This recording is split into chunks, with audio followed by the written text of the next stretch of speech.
Hello there, welcome to another time we have here together. Now, if you are a neurodivergent person or you suspect you are one, this is for you. Maybe you are wondering what I am doing with all these goodies here. But I'm gonna eat them, but not all at once. Those beauties here are the main reason we are here. If you are here once or twice, I think you can already imagine that I tend to talk much more about beauty and neurodivergency. And this being said, we cannot skip fruits, because fruits are such an important step in our alimentation.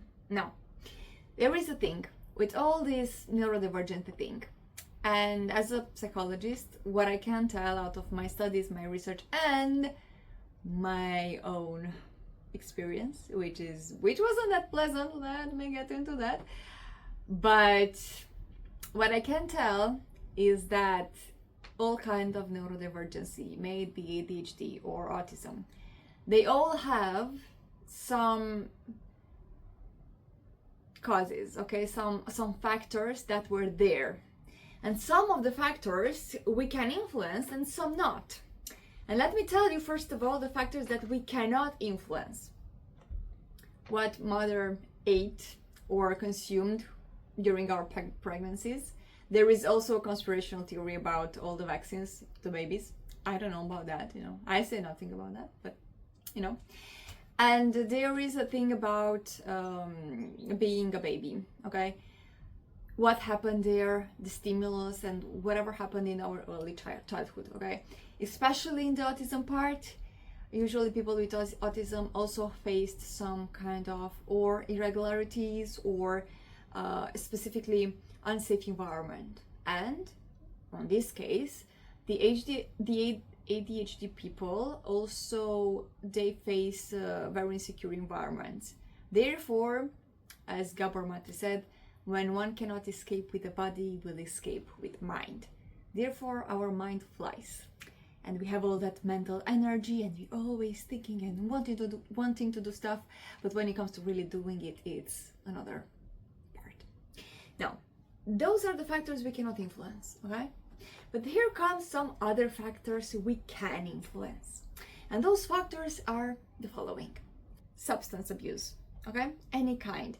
If you are smoking, there are heavy metals in the cigarettes, not in the main component, but in doing the cigarettes. Therefore, what can happen is that there is an accumulation of heavy metals in the body, especially in the brain. And this is very linked, very linked, if I can say that, with executive functions and with attention, especially with attention and with maintaining focus. Therefore, there are some studies in this area, and there is even the psychological and the spiritual part that they also say that this accumulation of heavy metals does not let one focus, okay? And what happens is that sugar, it's also a component. If you give a child sugar, they will have that rate, right? But if you give that sugar to a sedentary person, maybe the rush will be like invisible, okay? We don't know that, but sugar is there, a component, okay?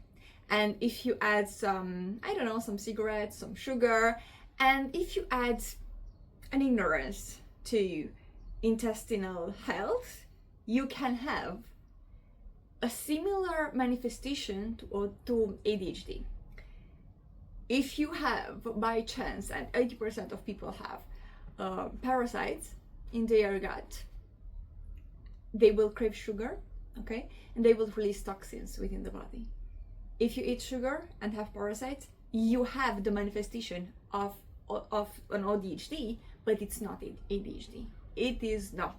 It's only something that mimics the ADHD, okay?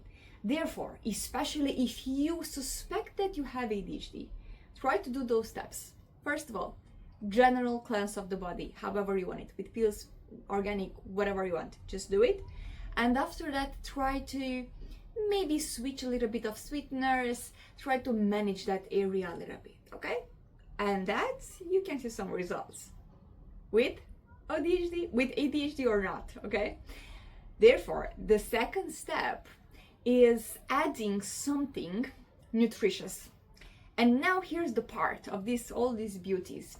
The part is that at a certain point in my life, I heard that there is a component of fruits that really help the brain and our functioning in this world, and the fruits are so linked to spirituality. And I wanted to test that. I couldn't believe that, and I did. And what I can say is that skimming through all my time, I could see that there is a thing when I eat fresh vegetables, especially fresh fruits, you know, from local markets, I felt so much better. Okay. And when I did not, I didn't feel that good. Okay, I was worse. And this is the thing. Then I searched for another part: supplements and fresh food. And those two in combination work in perfect sync, so that I was much more productive.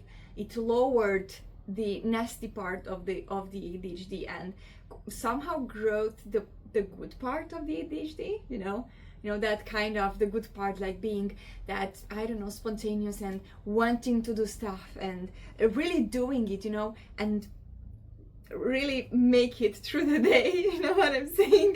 You know what I'm saying. So this helped a lot. Then I forgot my thought. And there is mundus operandi. The way you live your life dictates who you are, who you will be. And this goes a long way, you know. If you take beauties, if you take good nutrients into your body, you know, and the nutrients that make you good, you will be another person, you know, much more focused, disciplined, consistent, okay? Here's the thing. A healthy food is the food that is making you good. And what I recently discovered is that, yeah, I have to eat meat and I have to eat fruits. Vegetables, I can skip. Carrots are doing so good, and potatoes, you know, and tomatoes, that's good, you know. But there are some people that cannot handle, I mean, digestively cannot handle certain food. And you cannot know them until you start literally figuring it out. For me, for instance, I was eating gluten because everyone eats some bread, right? I didn't know, what I didn't know at the time was that I was intolerant to gluten. Now, I'm not a celiac, fortunately, but still I was intolerant, and I didn't know it because my body was kind of functioning. And if you have autism or ADHD, you know that functioning does not mean functioning. It means literally performing to be just, you know, in line. And in that environment, I mean, in that case, you know, living in this way, I always thought that it's not such a biggie, you know. I didn't know I was intolerant to gluten. And I would have filled this table with some bread because I love it so much, you know. But and I was intolerant. I was having mental fog, but being raised with gluten, I didn't know the difference. I could not imagine. There is another way of living. There is another way of me functioning. There's another possibility to think clearly. And that is something that blew my mind. And I could achieve that state after several months, like after 3 months of not eating gluten at all. What happens is that some people are not celiac, okay? They don't have the disease, but they don't digest with ease either, okay? And when a person does not digest with ease the gluten, they have bloating. For example, I could not sleep but on my tummy, okay? My performance was awful, but you know, I was a top performer just to keep up, and you know, let's not get into that. But I couldn't imagine that I can function, that I can have mental clarity much more than I had, okay? And I thought about myself that I am aggressive, that I have a problem with anger. After I skipped gluten, all my aggression went away. I have no anger issue anymore. It wasn't an anger issue because I wasn't extroverted, because I was witnessing for what a destruction anger can make, can do. Therefore, I was staying low, but at the same time, I was in a way in which I didn't feel the anger anymore after skipping gluten. And those are the bare minimum. Oh, not to mention, and not to mention this one. This one is a biggie. You know that part on every female body, that cellulite? Half of that was gluten. Maybe more than half. In my life, I was doing some internal work, especially in relationship with men, and also skipping gluten. I bet from my experience that were the two root causes for my cellulite to go away. My internal work towards men and skipping gluten. Gluten, what it does, it combines with water, and it stays in the body much more. Therefore, maybe you have experienced that you have that kind of mucus, and you're not sick, you don't have a virus, but you're constant, especially in the morning. Okay, that's gluten. You have cellulite, that's gluten. And there's a thing, you have some reddish good bunts always on this part of the body. That's allergic to gluten. Now, most people don't know about this because they are raised that, of course you eat bread, and of course it's like you have to eat it. And especially if you're raised as a kid, you don't know the difference. You don't know the difference that there can be another way, because you think that it's your identity, that it's yourself that perform in this way, and it's not you, it's gluten.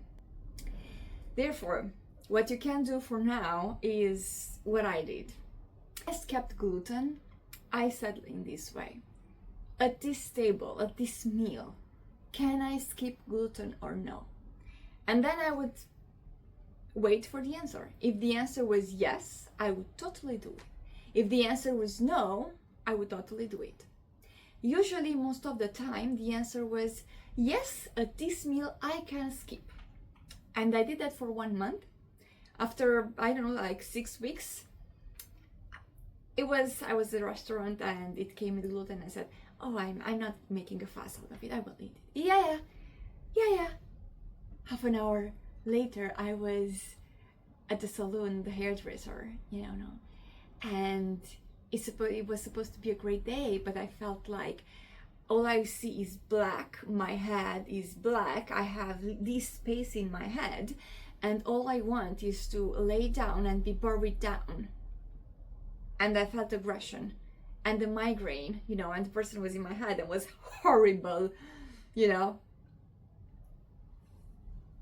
And then after 3 months, I had such a great moment, and I took some croissants, 50 grams, 80. There was 80, package of 80. I didn't finish that, so it was like 50.